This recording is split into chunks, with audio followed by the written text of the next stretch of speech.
மிதுன ராசிக்காரங்களுக்கு இந்த மாதம் வந்து புது வேலை கிடைக்கும், வீட்டில் சுப நிகழ்ச்சிகள் நடக்கும், இல்லைன்னா சுப நிகழ்ச்சிகள் நடக்கிறதுக்கு உண்டான ஆயத்தம் இந்த மாதத்தில் வந்து நீங்கள் தொடங்குவீங்க. அடுத்து புது பிஸ்னஸ் ஆரம்பிக்கலாம், புது வேலையும் உங்களுக்கு கிடைக்கும். இந்த மிதுன ராசிக்காரங்களுக்கு அடுத்து இன்கம் நெக்ஸ்ட் இயரில் இன்கம் வரக்கூடிய சோர்ஸ் எல்லாம் ஸ்டார்ட் ஆகக்கூடிய மாதம் இந்த ஆவணி மாதம்.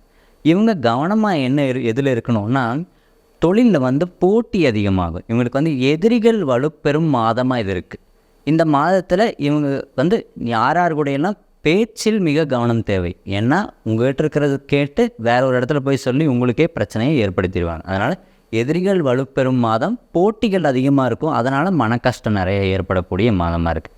இந்த மாதத்தில் இவங்க செய்யக்கூடிய வழிபாடுன்னா, முருகப்பெருமான ஞாயிற்றுக்கிழமை நாளில் 2 எலுமிச்சங்கனிகள் அவர் பாதத்தில் வைத்து 2 மண்ணகலில் நெய் தீபம் ஏற்றி வழிபாடு செய்யும்போது முருகப்பெருமானின் அருளும், சூரிய பகவானின் அருளும், சிவபெருமானின் அருளும் கிடச்சி நல்ல வளமான வாழ்க்கை வாழ்வாங்க.